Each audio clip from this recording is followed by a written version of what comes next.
Hello, hello. Happy Thursday. Good morning if you're on the West Coast.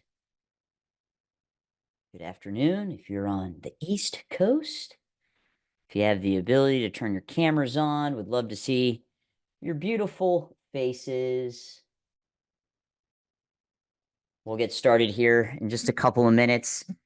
Definitely going to want pen and paper for this. We're going through a checklist today. Give you this checklist at the end as well, so you can make sure everywhere online is exactly how it should be. I'm a big fan of checklists. I don't know about you guys. Yes, no, we like checklists. I like checklists. I am one of those people that if I do something on my to-do list that's not on there, I will write it down just so I can scratch it off. We got a lot to go over, so I'm going to go ahead and start diving in. This is being recorded. We will email out the recording to anybody. Like if you have to hop off a little bit early, you'll get the slides as well. So everything that we go over will get sent to you. So just curious real quick in the chat, can you guys let me know what year did you open your martial arts school? What year did you open your school at? I'll kick us off. Mine was 2012. 2007, 2001, another 2012. Awesome. Okay. Nobody in the 90s yet? There we go. All right. Mr. Johnson, 1992. Very cool. And the reason why I bring that up is, even if it was early 2000s, I mean, even 2012, the digital landscape has largely changed. And I'm curious to know, do you guys, yes or no, in the chat, ever feel overwhelmed with all of the things you have to upkeep online, right? I mean, it's just, I got a slide to show you like all of the different like ways you can actually advertise solely online. And I had to use like size 5 font just to get everything on the screen. So I get it. And today I just want to be able to make it a little bit more manageable for you in really the things that are the most important with your online marketing. So let me go ahead, share the screen here. So this is called the digital health check. Going to figure out how strong is your online presence, right? We don't need to worry about all of the things online. There are just a handful of things that we need to make sure we are keeping up to date with, okay? So the goal, provide you with a step-by-step checklist to ensure your online presence is updated and fully optimized. And we're going to break this down in 7 different sections. So we're going to first kick it off with SEO, which stands for Search Engine Optimization Health Check. Then we're going to look at your reputation and how you're managing that online. We'll dive into social media profiles and then shift to paid advertising. So we'll kind of start with organic and then we'll go to paid. The big one here is going to be an automations checkup. Hopefully you guys are leveraging automations. More than likely when you set them up, you kind of set it and forget it, right? Like that's the whole point of automations. But tech doesn't always work. Sometimes it breaks. If you've set up automations to have specific checkout links and now you're changing those checkout links, everything in the funnel is broken. So we're going to talk about that and then talk about your video content, or for many of you, lack thereof. If I gotta, really be truthful with a lot of schools, there really is a lack of video content, but we'll talk about some of the areas you should definitely make sure you're checking off. And then performance and tracking, right? So like once all of this is set up, how do I know if it is performing well? Okay. As always, please ask questions, guys. Get in the chat. I'll ask you to get in the chat. That's a feedback loop to me, making sure that you are picking up what I am putting down. And more than likely, out of these 7 areas, you're probably going to have multiple areas that are going to need a little bit of work. My challenge to you is just focus on the one that you think needs the most help. And to me, if that is, your automations or that is your reputation, if we can get that checked off, that's a really big win for today's webinar. Okay. So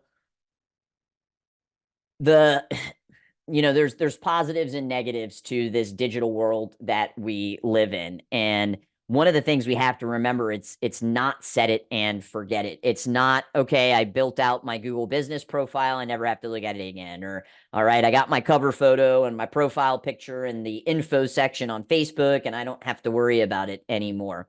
It is an ever-changing landscape. And just like you should be time blocking the really important aspects of running a martial arts school, such as like following up with your leads and cleaning the school and building the lesson plans, right? Training the team if you have a team. You need to dedicate a time block each week to keeping your digital health up to date. Okay.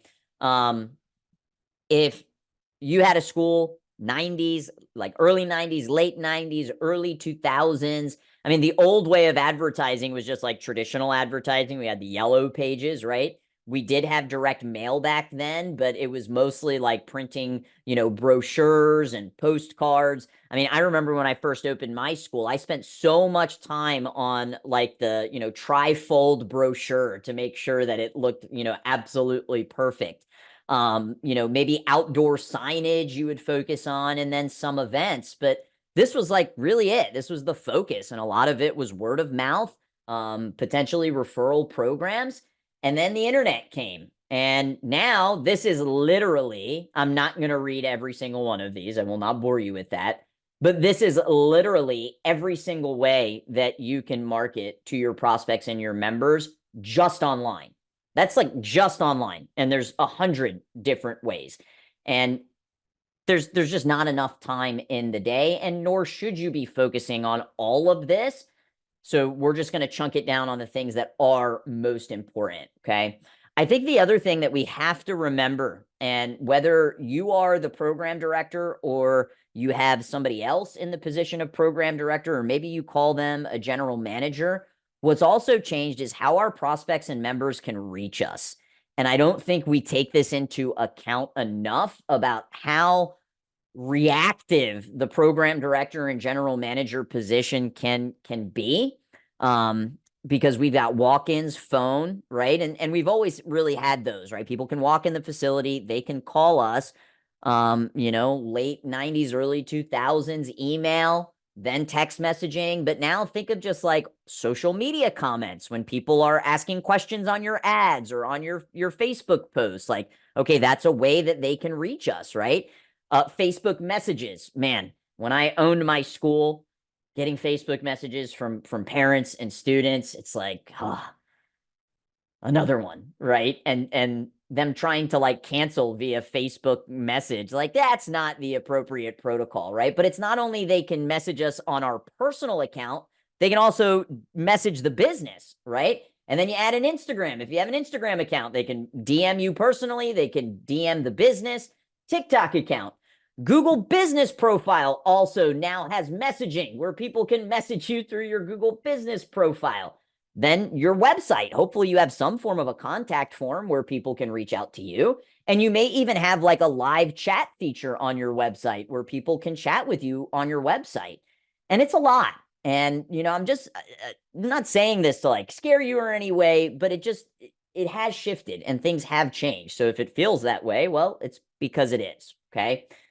So we're going to kick it off with your SEO health check. And for us, it's all about local SEO, right? I don't care if somebody in California finds my Gracie Pack website, right? I care if people within a 5 to 10 mile radius and specific zip codes in my area can find my website. So one of the things, and if you are using an industry standard website, can you guys just let me know in the chat real quick, who does your website? Did you like just hire a company? Do you use somebody like Market Muscles or Website Dojo or 97 Display? Let me know in the chat just so I can see how many of us are using industry standard. Miss Julie GoDaddy, but I update it. Okay. Got a Website Dojo in there. Market Muscles. All right. If you are using industry standard websites, this is why you pay them a monthly ongoing fee, is so that they can handle all of this stuff. I know we saw Miss Julie is doing her own GoDaddy, but I think it's even smart for you to just look through your website because maybe some of the keywords that they're using aren't exactly your specific area, right? So for me, I'm in Tampa, but like Carrollwood, Town and Country, West Chase, those are more like subdivisions that we really want to pull from because Tampa is huge. So you need to go and look at your website and not just your website, but it's your social media profiles as well, and make sure they include keywords about your location and the services that you offer. Okay. And even if you are using an industry standard website, I would just look through to see, okay, are they hitting all of the different like towns or subdivisions, and they're inputting that into the keywords of your website. Okay.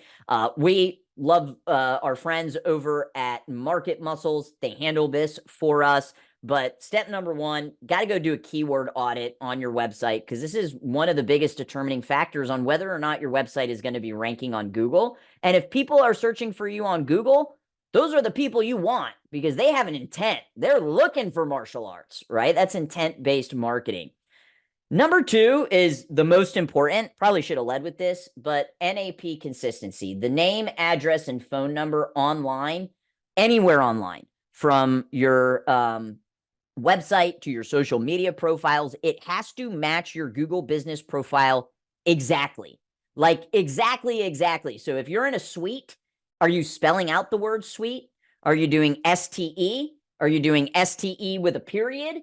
Like it has to be exact. And this is one of the most like basic and one of the most important aspects of local SEO health that so many school owners are missing out on.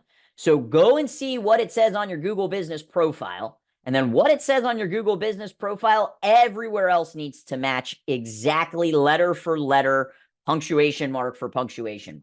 Okay. So that's ours on our website. Go to your website, go to your social media profiles, and just double check that it matches exactly. All right. Next up, Google Maps need to be embedded on your website. Okay. I know Market Muscles does this as well. I'm not sure about the other major industry ones, but this is going to help your website rank higher. And this is, one of the benefits of using the standard industry websites because they can do this for you. But here's just like a screenshot towards the bottom of our contact us page. We have our Google map embedded into the website. So just double check on that to make sure that you have that on yours. Okay. And then the last part is a Google business profile audit. 2 months ago, I did a webinar on this, like A to Z, everything that you need to have 100% strength. It's called 100%, I think, profile strength is the terminology that they use. But you need to have that set up at 100%. And if you are logged in to your Gmail account that owns the Google business profile, and you just Google your own school, you'll be able to see it. If you see at the top right, I have profile strength. It's completely green. So you might have it a quarter of the way full or all the way full. And they guide you, like they'll let you know what you're missing out on and to build the profile. Over the last few years, they have added a lot of additional things to the profile. Not trying to get political here, but you can even like say whether or not you have, like gender conforming bathrooms and stuff like that. I don't mess with that stuff. I leave that alone, but there is just like so much you can fill out. You don't have to fill that particular one out for profile strength, but they even have things like the size of your parking lot. Do you have like a wheelchair accessible ramp and things like that? When you're doing this, and again, I did a full webinar on it. You can go to the growproagency.com website under webinars if you need help with optimizing. We went through every single one of these and how to do that. But at a minimum, go in and make sure that your profile strength is at 100% and that the NAP name, address, and phone number is consistent to whatever is on the Google business profile. It can be very difficult to get your address changed on the Google business profile So it's easier to change it on your website and on your social media. I mean, if the address is wrong, obviously you need to change it. But I would just conform to whatever you have on the Google business profile so you can change it everywhere else. Okay. So that's what we need for SEO health. So I'm just curious, like out of those four, how are we doing? Like, give me a percentage. Like, are we 25% good, 50% good, 75% good, or 100% good? Let me know in the chat. How do you feel on those four items for your local SEO? Mr. Johnson says 80%. Thank you, sir. Appreciate the feedback. More than likely, yeah, I'll have to take a look for sure. Again, depending on who does your website, some of this you can just outsource and say, hey, I want you to look through our website, make sure we have these keywords put in, ask them, is the Google Maps embedded? But the NAP consistency in the Google business profile, that's something you guys will definitely need to handle, okay? All right, next up is your reputation management, right? So when we talk reputation management, it's about your your reviews online. And there are some, heavy hitters such as Google. To me, Google is the most important one. I don't know about you. I've never used Bing ever before in my life. The majority of people are utilizing Google. That's where your efforts and your focus should be.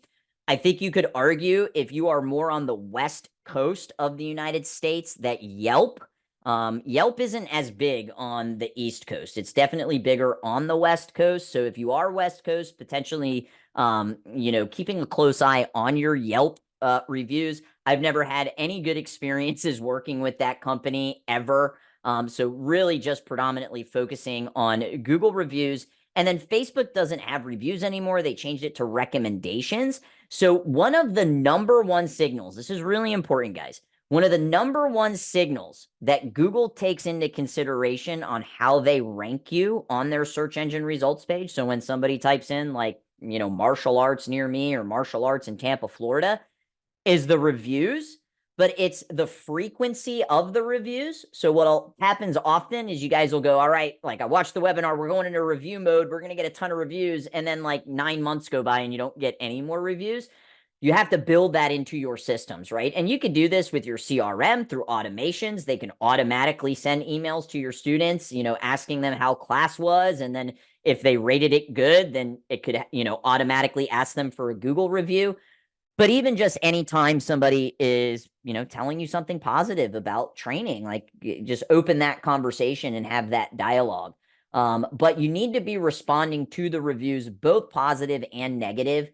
One of the biggest mistakes that I see school owners is making is how they manage negative feedback, because it's like somebody is telling you your baby is ugly, right? And you want to like write this super long essay about why they are wrong. And that's, to me, it actually just hurts you even more. I don't like getting into the weeds about whatever it is. It's like this tit for tat back and forth. Just leave a professional response, apologize that they feel that way. Leave your contact information to try and make it right. And that's really all you need to do. Like if I am staying, if we're looking at a hotel to stay at and I see like a low Google review, like a 1-star or 2-star Google review, and I see that the hotel responds and tries to make it right, that like negates the Google review to me, because like I know not all businesses knock it out of the park every single time, but are you going to make up for whatever happened? So you need to make sure you're managing that negative feedback. And if you haven't been responding to reviews, I get this question a lot. Well, Chris, like this person left a review 3 years ago, like should I respond? If you know you have a good relationship with them, like you still know, then potentially. But if you don't, I wouldn't even worry about it. Just really focusing on the new ones. Your response to the Google review is another signal to Google that your profile is relevant. So you need to be doing that as soon as they come in. And, one of the easiest thing, guys, is just printing out a Google review flyer and putting it in your facility. COVID brought back QR codes. People are using QR codes. This is one of probably 30 different ways that you can get reviews. But just having this flyer in your lobby, Potentially even in the bathrooms when people are sitting on the toilet, right? They have nothing to look at but that. You could put it on the back of the chairs as well. But this is one of the easiest ways to just consistently get those 5-star reviews. Okay. So, reputation management, your action step here, go check your reviews. Have you responded to those reviews? Are you like neglecting, not responding to negative reviews? And do you have some way for your students inside of your facility to be able to, scan and just in a simple way, right? Like you shouldn't have a flyer that says type in this URL and it's like this long URL. Like make it easier for them.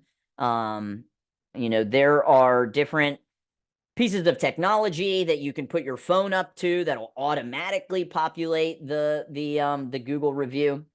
And you can get the link to be able to that link that you would give, or you would build the QR code in your Google business profile. Really easy to find. You go to reviews and it'll say like, click this link to, allow people to give you reviews. So again, I did a webinar, probably, man, I've done, I think 2 webinars on how to get more Google reviews. So if you need help with that, I think I gave like 20 or 25 different ways that you can increase your Google reviews. You should be aiming for triple digits. That puts you just in another ballpark, right? On average, like we see most schools have about 10 to 20 reviews. It's the schools that have triple digits that are the ones that are going to get the first at bat, meaning people are going to click on that profile first. Doesn't mean you're going to get the student first, but you'll probably get the first phone call. Okay. Okay. So let me know how we doing on the reviews. Let me know. Let's do bad, okay, or good on your reputation management. Where you at? Bad, okay, or good? Let me know in the chat. Yes, I know. I don't know if that's Miss Somi or not, but yes, Pro Taekwondo are crushing it. Okay, okay, okay. Good, but need more. Raja bad. All right. Nice. Miss Jilly, 270 with a 5.0. Perfect. 5-star review. Very nice, man. Killing it. So good. Probably why they have almost 600 students, guys. So that's the social proof, right? Cool. Okay. Next up, we have, well, hello, Miss Somi. Social media engagement. Okay. And I think this is one that can really become a big time suck for a lot of school owners. And, when we make decisions in our school, we either have to decide, am I going to spend my time and my own energy and my own effort, or am I going to spend my money? Right. And you can outsource some of these things, whether you want GoPro to handle your posting, or even, utilizing a platform like Maya Edge, where they give you all of the assets that you can use to post. Now, the downside to that is that they're not pictures of your students, right? There's not a whole lot of authenticity. It's not really showcasing your students on the mat. But what I want you to do is I want you to go and look at whatever social media profiles you are using, whether that's Facebook, whether that's Instagram. I get a lot of questions, Chris, should I be on TikTok? Should I be on YouTube? And my answer is, until you have your Google business profile at 100% fully optimized and you're maintaining that, then you can go to Facebook, then you can go to Instagram, then you can go to YouTube, and then you can go to TikTok. But what happens is if you don't really have those like first 3 with the Google business profile and Facebook and Instagram, then you're just kind of putting like 10% here, 20% effort here, 5% effort there. And I'd rather you just be at 100% on those 3 platforms. Especially if you have a large adult program and your focus is more adults, you need to go heavier on Instagram. It's just a better platform to be able to connect and engage and tag people. For the kids programs, we usually are more heavily on Facebook, largely due to having Facebook groups and being able to communicate with those parents as well. Okay. But I want you to go and look at your profiles and just see, do you have a variety of content? Or is it like just some motivational quote after motivational quote after motivational quote, or all you're doing is just promoting events? You need to have a mixture of content, from testimonials to class highlights to what you're doing in the community, and to also shouting out your team. Okay. So do an audit and just see, like what is the type of content we are putting out. And we want to have a nice variety. And I always love leveraging pictures of your own students. Okay.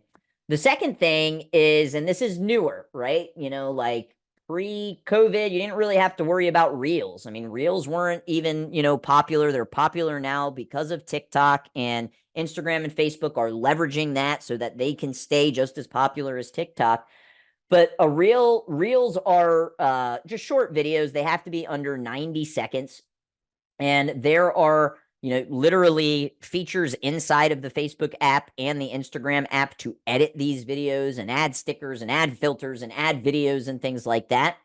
The reason why you need to consider this is because when you post reels, Facebook, if you scroll your timeline right now, you'll notice like you get a post from maybe two people you see an ad, and then it has suggested reels. And depending on what type of content that you like, that's what it'll see. So I eat on a pretty clean, strict diet. So I like to torture myself with food videos and watching like food that I would never eat. Like, I don't know, it's kind of like some sick. Anyways, so if I scroll down, I'm going to see a bunch of like food reels, right? And then I'll also see like martial arts reels and stuff like that. But they're really pushing this so much that like every 3 posts are suggested reels. And I'm not like, I like it, but it's starting to get a little bit too much. But that is them just pushing reels out and getting it in front of more people. So if you do lean on reels, it's just going to get more reach. Okay. This is one of our clients, ATA Westchester. They do a really, really great job on their reels. This is their Instagram. And, I think sometimes people look like 1,000 views, 1,000, like that's 1,000 different people watching their videos. Like, imagine you standing in a room right now saying something and 1,000 people are in the room. Like, for whatever reason, our brain doesn't like computate it that way, but that's literally what's happening. Okay. Here's the thing with reels. They take more time, right? And they really should absolutely be a part of your paid marketing strategy. And not many schools are doing it because it does require a little bit more effort. Okay. So when you go and you look at, the content types, I want you to ask yourself, like, am I doing reels? Okay. And if you're not, start with 1 a month. Like, just start with 1 a month. Let's set the bar really, really low. And then you can start leveling it up. Okay. On your Facebook, besides the Facebook account, having just the typical things you need to have, the cover photo, the profile, the about me, all of that. 3 things I want you to check to make sure that you have set up. Any upcoming events, right? I know it's tournament season for a lot of schools. So if you're doing a tournament, if you have a community event, so October is Bully Awareness Month. So maybe you're doing a free community event for, bullying. You need to create the event on your business page. Okay. So you have an event section. All of your events will be in there. It's very like click the button, put a title, what's the date and time, but all of your events should be on your Facebook business profile. And then your offers as well. So whatever offer you have right now, maybe you're doing a special back to school offer. Set up the offer on the Facebook page. You can also do this on your Google business profile. We just want to make sure that there's congruency, that okay, I see it in the ad, I see it on the offer, I see it in the Google business profile, I see it on the website. There's congruency with all of your offers online, okay? And then finally, and not a lot of schools have this set up, is your messaging, okay? So one of the big struggles I had with my program director, even though it was built into her time block, even though it was on a checklist, is she would have a tendency to forget the Facebook messages that were coming in through the business page. And if it's not something that you have trained yourself to check every single day, you might have people that, saw an ad or somebody recommended, and they're reaching out to you, and it's been a week or 2 before you've even responded to their message. So you need to just go in and clear out your messaging and go ahead and delete all of the people from Pakistan that are trying to send you, custom gear. Clean this up, okay? So it's just like an email inbox. We want to have it nice and clean. And one of the things that you can set up are automated responses. So maybe you don't check it very often and you would prefer them to call you, or you would prefer them to send an email. You can say, somebody from our team will reach out, but the fastest way to get a hold of us is giving a phone number or an email address. Okay. So you can set up those auto responders inside of your business Facebook page under messaging. All right. So definitely go do that, because I feel like a lot of people don't do a good job of checking this all the time, and you're literally just leaving money in the inbox. Okay. All right. And then finally, and again, guys, if you haven't done the Google business profile, if your Facebook isn't really where it needs to be, like, you really shouldn't be focusing on Instagram, but I know some of you do leverage it a lot. 3 things I want you to consider on your Instagram. You got to have the bio, set up properly. Build keywords in that bio based off of the areas of the city that you pull from. You want to have a link on how people can purchase a trial or at least opt in, right? So send them somewhere, have a call to action.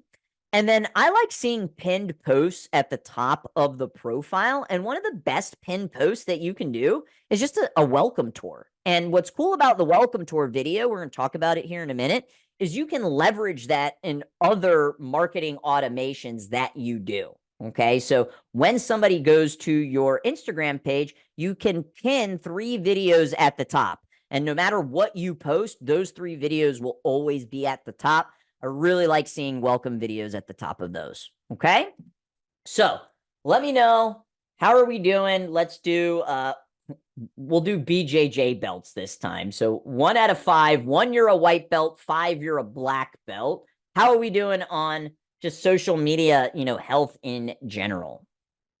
All right, Mr. Johnson, we got a 2, so he's a blue belt. Blue belts are still pretty dangerous in jiu-jitsu, I will say. Purple belt, white belt. Okay, so we've got some room for improvement here, guys, okay? All right. Next up, paid ads. The first question is, are you consistently running ads on Facebook and Google? And I understand, guys, there's a cost to that, right? It's not like organic social media, where, doesn't cost you anything but your time and your effort to post. But Facebook ads and Google ads are a part of the landscape of marketing in today's world. And what I want to make sure that we touch on is, and I think we have a separate slide for it, but is just the landscape that we're in now. Would we all agree that everything is more expensive today than it was a year ago? Is everybody like, yes, okay, right? Go to the grocery store, you go to the gas station, and we actually, it was honestly a little upsetting, because the client had been with us. We had a client at GrowPro. He had been with us for about 3 years. And we ran a campaign for him last year in August for back to school. And he wanted us to run the same exact campaign again this year.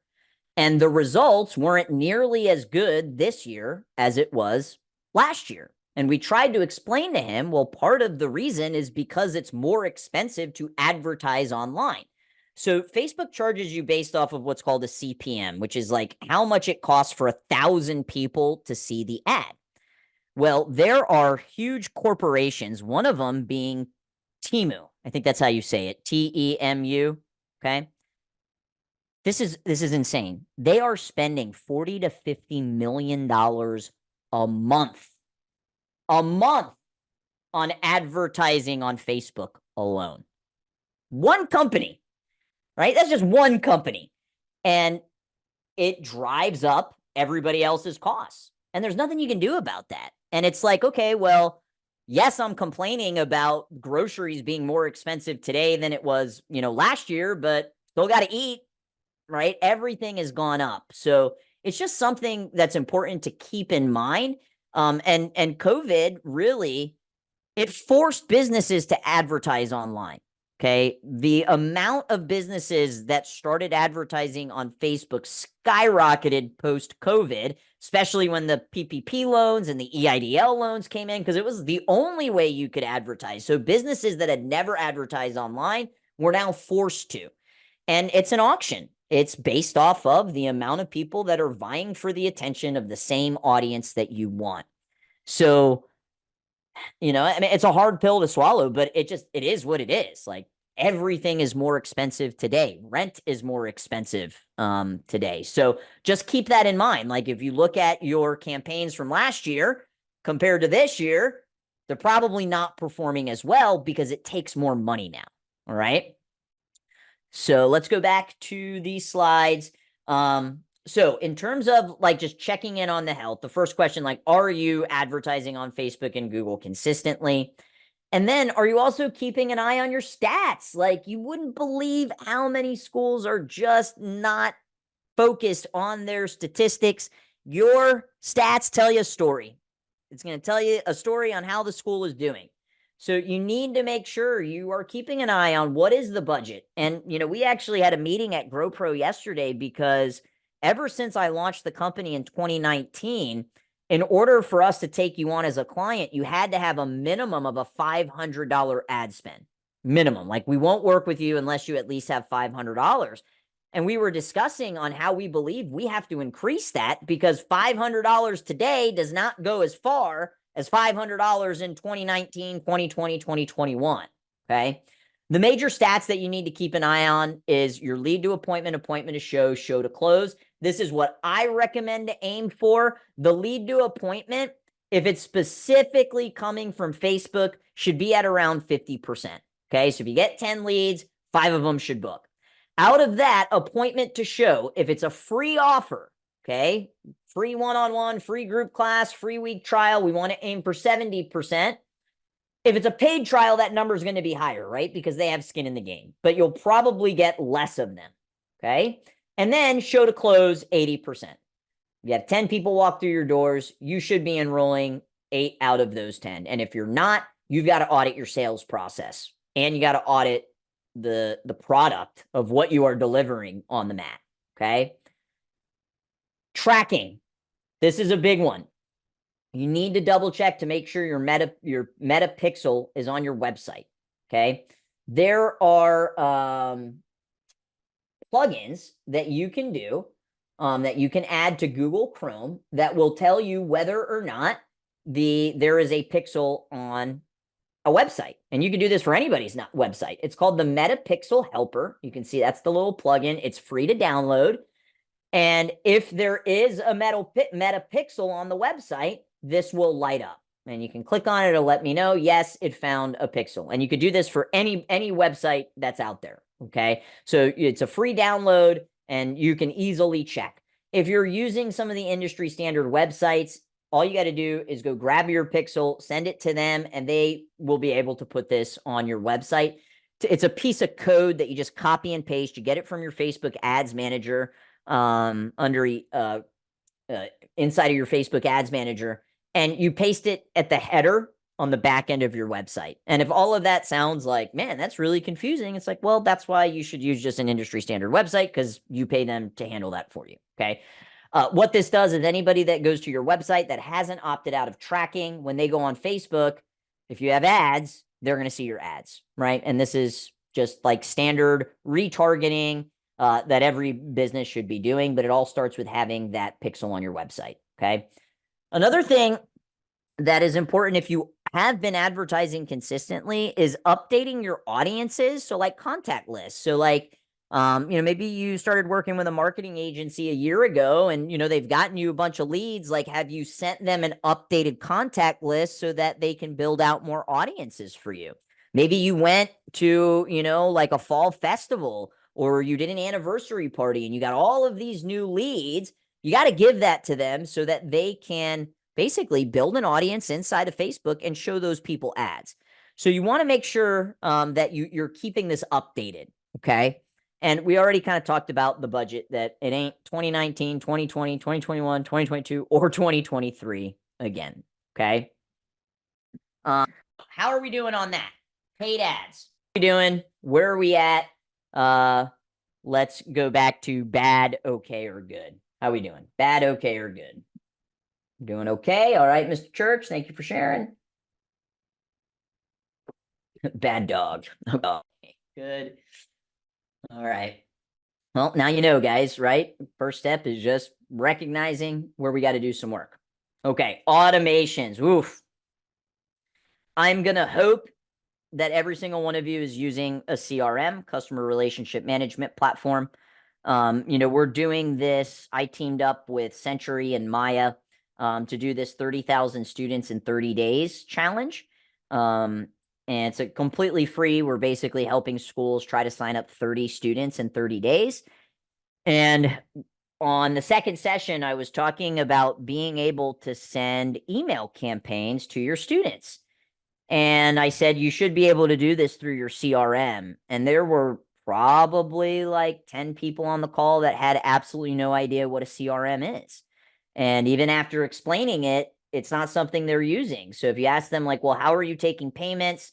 Some of them are using like QuickBooks Online, or they're using Square, just accepting cash or check. And then it's like, well, then how do you email your students? Like, oh, well, I have like a Microsoft Excel spreadsheet with all of the contact information, and I can copy and paste and CC everybody on an email. And it's just like, man, we are missing out big time, right? And look, there's all different levels of entrepreneurs and school owners. But this is why it's so important to like get around the right people that can show you the way. Like, you don't have to reinvent the wheel. And I mean, somebody even posted like, I'm considering building my own CRM. And I'm like, well, good luck, because that's going to be difficult, right? So I'm hoping you do have a CRM. Some of the major ones in our industry, you've got Spark, you've got My Studio, you've got Kicksite, Zen Planner. I mean, there's a ton of them. And the benefit to using the ones that are industry related is that they're going to have features that we need, such as like attendance check-in, right? Like a regular CRM, like HubSpot, that's one of the biggest CRMs that other, out of our industry companies use. They don't have ways to do attendance check-ins, right? But one of the things that happens often is you set up your automations inside of your CRM, and it's like, I've even said this, like, automations just require a bunch of work on the beginning, and then, it's going to continue working for you. But oftentimes links will change, right? The checkout page that you put inside of that automation for your bread and butter offer, you changed, right? So it's a really good idea just to check your funnel. And what I would do is I would go to your website and just opt in and put a test lead, and make sure that the email that comes through, the text message that comes through, everything is still relevant and it still is the offer that you want. And then, once that lead goes through, does it take you to a calendar booking page? Maybe you change the URL of your calendar booking page. And then, I would actually book an appointment, so then you can see the confirmation texts that are going through. So you're basically putting yourself in the shoes of your prospects. And again, it just happens so often, especially if you decide to change your offer, that one of the links in this funnel gets broken. Okay. So you need to definitely go in and check this. Okay. And Mr. Church says, loving the 30,000 challenge. Appreciate that, sir. Awesome. Okay. So this is what our opt-in looks like on our page, right? We get their name, their email, their phone number, and then they can select what program.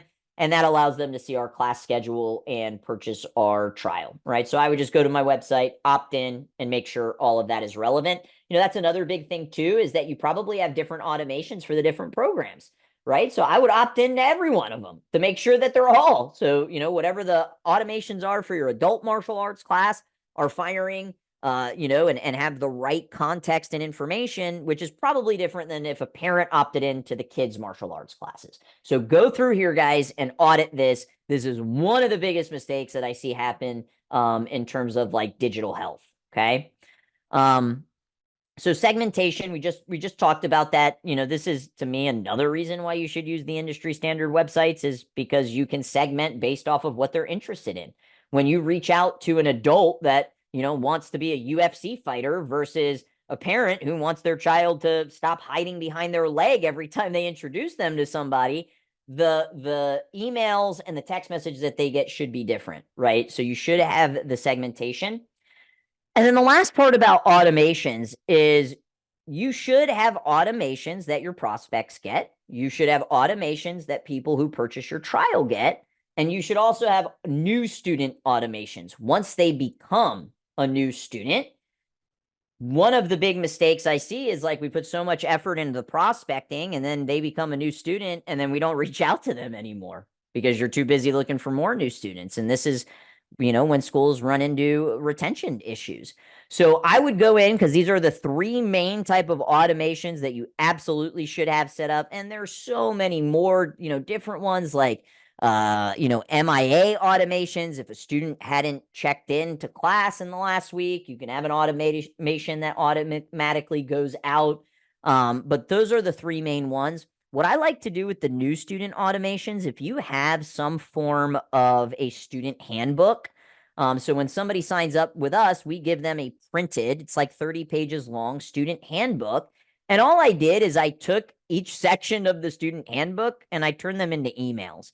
So now there's a touch point, and it's this kind of constant reminder of the value that we're providing. What's in the student handbook, like, information about our ranking system, how we do testing, the dates that were closed on a, annual basis, the federal holidays, our leadership program, our competition team, just everything about our program. I literally just took each section out of that student handbook. And these are not long emails, guys, right? These are short, couple of paragraphs. People have the attention of goldfish today, so you got to keep it short. But this, and we just send one email out a week, and we set it up for 52 weeks, so they get an email every single week for a year.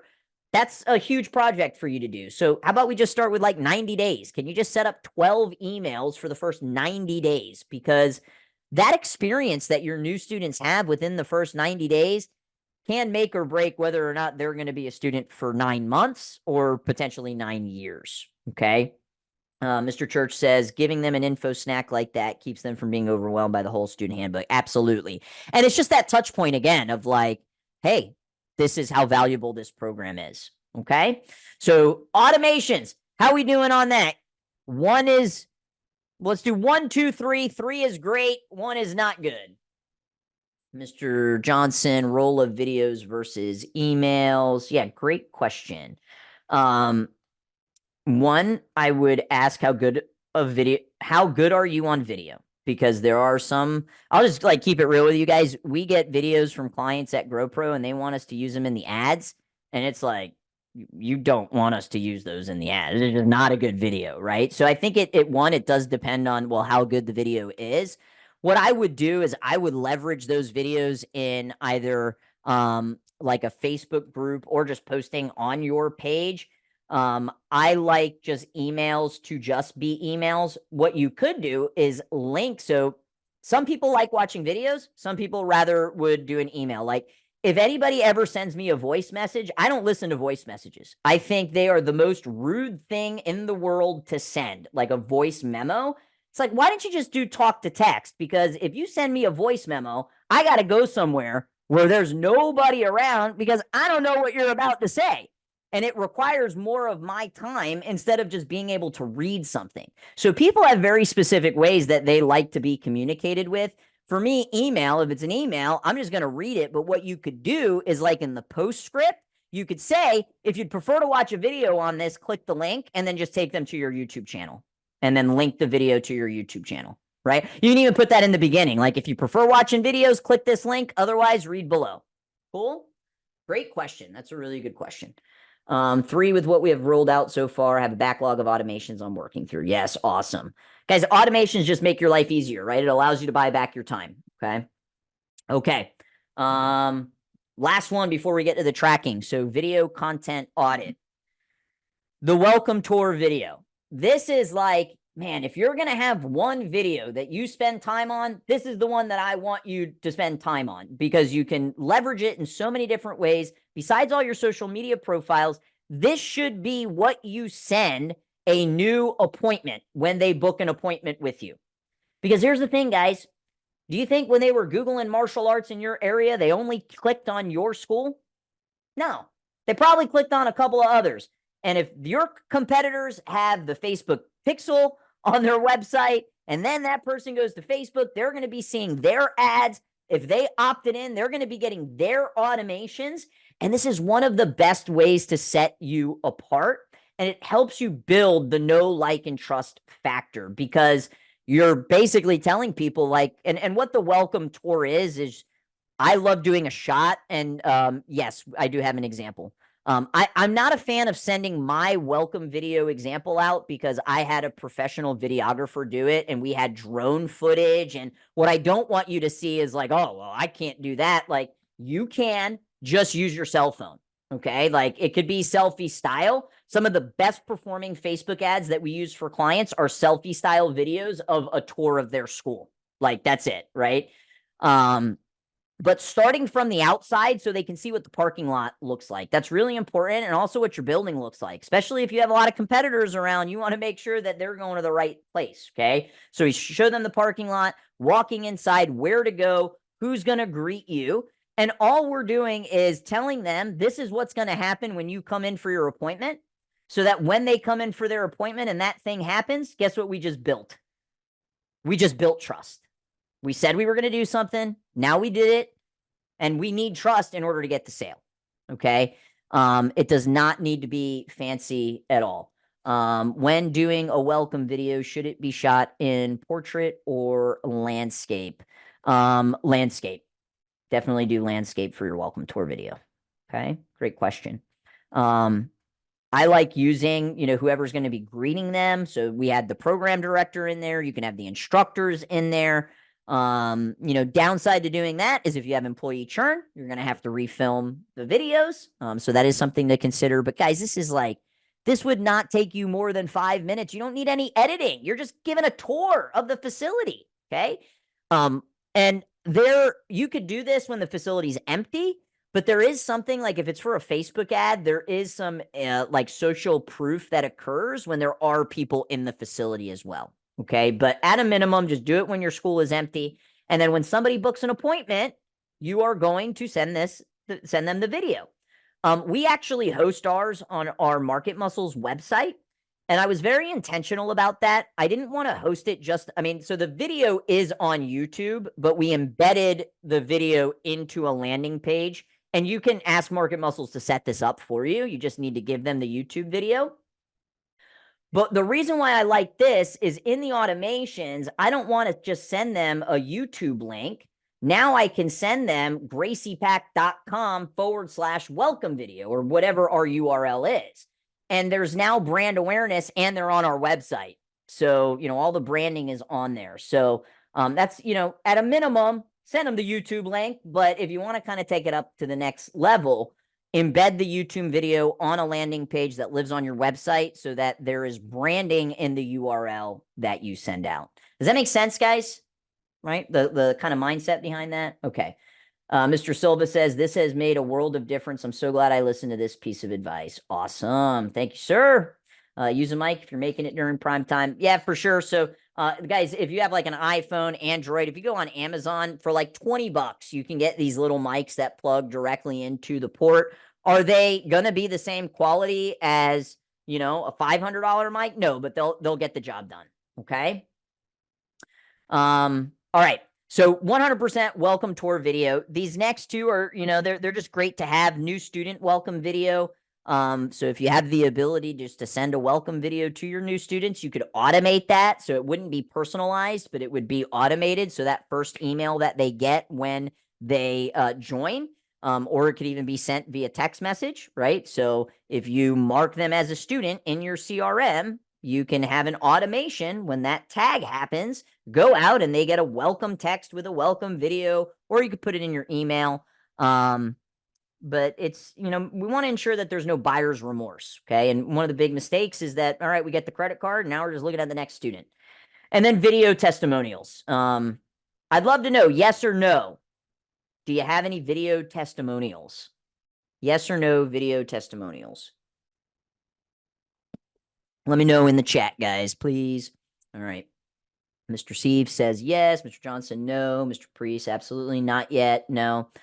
Guys, they're impactful, right? And I get it. Like, man, there's some moving parts to this.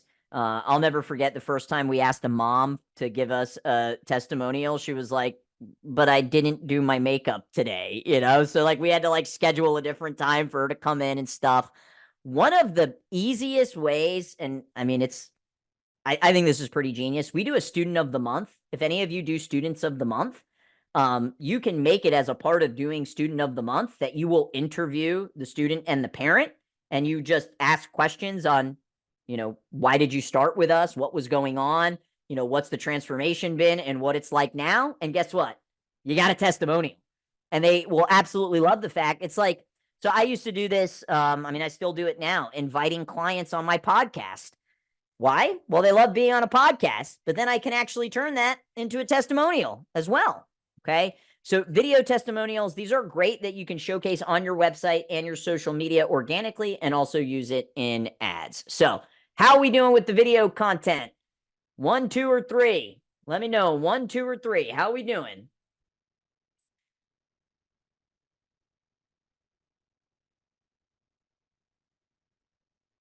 All right. Yeah, 0 for some of them. I see that. People keep telling me they don't want to be on video. Yeah, some people for sure, right? There's going to be some hesitation. But I think it does have does like if you just ask somebody, can you give me a video testimonial? It's like, right?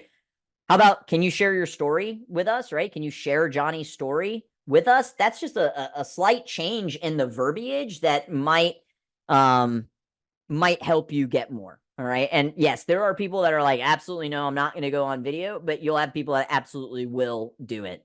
And the student of the month is a great way to work that in, that we're going to interview you. And then you can use it as a testimonial in the future. All right. Last thing, guys, as we close up here today, how do you know whether or not like what you're doing is working well? Well, these platforms give you insights. So like if you start doing reels and you're curious to know like how is it performing or which type of reel content is performing the best, the platform will tell you. It'll show you how many views you got, how many comments, how many shares. So you want to use that as a feedback loop to tell you like, oh, people really like this topic, right? Maybe you do a topic on like the car ride home as one of your reels, right? There's some like stats like 70% of kids quit on the car ride home. And that's going to tell you, okay, well, people are really enjoying parenting advice. And maybe you start putting more of that out, okay? Another important thing to have on your website is Google Analytics. And what Google Analytics does is it'll tell you who's visiting your website, how they found your website, what they're doing on your website, whether or not they're converting, and how often they come back. So very similar to the code that you use for your Metapixel, you can put Google Analytics tracking on your website as well, so you can see like, well, what pages are people predominantly going to? It was crazy for us. I wrote this blog maybe 6 or 7 years ago about the cost of martial arts. It's one of our #1 most visited pages on our website. Because think, like, is that an important question that parents are going to want the answer to? Of course, right? So if anybody was in Tampa and they were searching like cost of martial arts, our blog would pop up. And I only knew that because of the Google Analytics was telling me, man, this is the most visited, landing page on our website. Okay. So definitely go back and check to see, how your efforts are performing. All right. So this is the checklist. I'm going to send this out to you guys. You'll get it before the end of the day, or my awesome marketing director, Emily, will be sending it out. But these are the things that you can go through line by line by line and just go through to check off to make sure that you've got good digital health. All right. Love to know biggest takeaway. What was like the #1 takeaway, the #1 thing that's like, all right, Chris, I know this is the thing that I've got to focus and level up. And I'm sure you have a lot of things you need to focus on and level up, but I just want one. What is that one thing? Let me know in the chat, please. Welcome to our embedded videos. Awesome. What else we got, guys? I got to get some content here. Embedding the video tour, video testimonials, Google reviews, video testimonials, automations. Yes, ma'am. Okay, cool. Well, you got your action list, you got your checklist, your to-do list. If you guys have any questions, please don't hesitate to reach out. And if you're not a Grow Pro client and you want us to help you with some of this stuff, just hit me up. Hope everybody has a great day, and I'll talk to you guys soon. Bye-bye.